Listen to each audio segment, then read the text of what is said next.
এটা ক্লিয়ার, ফুল ক্লিয়ার। আমরা ওই ওনাদেরকে নিয়ে ট্রলার দিয়ে এখানে এসে নামার চেষ্টা করি।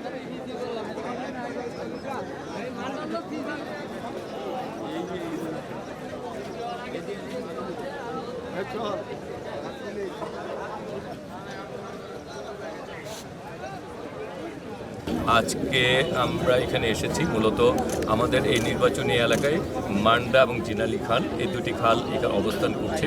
এই দুটি খালের পানি প্রবাহকে যদি সুনিশ্চিত করা যায়, সাথে সাথে আমাদের ওই কাজলা যে খালটি রয়েছে সেটিকেও যদি এটার সাথে সংযোগ করে যদি এই পানি প্রবাহ সুনিশ্চিত করা যায়, তাহলে জলবদ্ধতা থেকে আমরা তাকে মুক্ত করতে পারি। দেখেন ইতিমধ্যে খালগুলি খনন কাজ কিন্তু শুরু হয়েছে, তার মানে কার্যক্রম কিন্তু শুরু হয়ে গিয়েছে।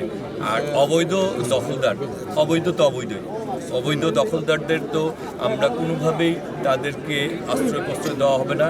কেউ যদি আশ্রয়প্রশ্রয় দেয় তার বিরুদ্ধে ব্যবস্থা গ্রহণ করা হবে।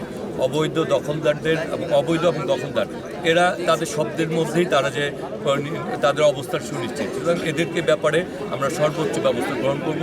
আমরা সবার আগে চাই ঢাকা শহরকে জলমুক্ত করা, এবং এটি আমাদের নির্বাচনী এলাকায় সবচেয়ে বেশি এই দুটি খাল প্রবাহিত হয়েছে। সুতরাং এটি আমাদের এলাকার, আমরা যারা এই এলাকায় বসবাস, কিন্তু আমি এলাকার সন্তান, এই এলাকায় বড় হয়েছে, এই ভুক্তভোগীতে আমিও। সুতরাং এই অবস্থান থেকে পরিত্রাণ পেলে আমি নিজেও তো এই অবস্থান থেকে পরিত্রাণ পাচ্ছি। এখানে যেটি হচ্ছে যে আমরা যেই পরিকল্পনাটি বাস্তবায়ন করতে চাই সেটি হচ্ছে যে খালটিকের পানি প্রবাহ যেমন সুনিশ্চিত করতে চাই, পাশ দিয়ে ওয়াকওয়ে তৈরি করতে চাই।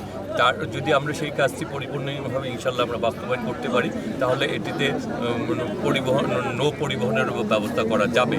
কারণ আমরা মানে এটিকে একদিক দিয়ে এটাকে যদি বালু নদীর সাথে সংযোগ করা যায়, এবং তাহলে আমরা এই নদী দিয়েই কিন্তু ঢাকা সব দিকেই আমরা এই খালটি দিয়ে ঢাকা সব জায়গায় আমরা চলাচলের সুযোগ তৈরি হবে।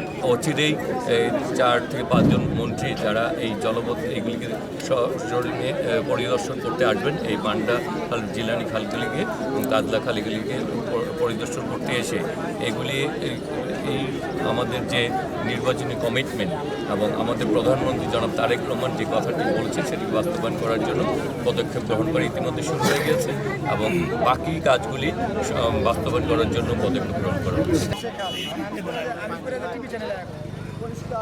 কর্মসূচিতে আসছে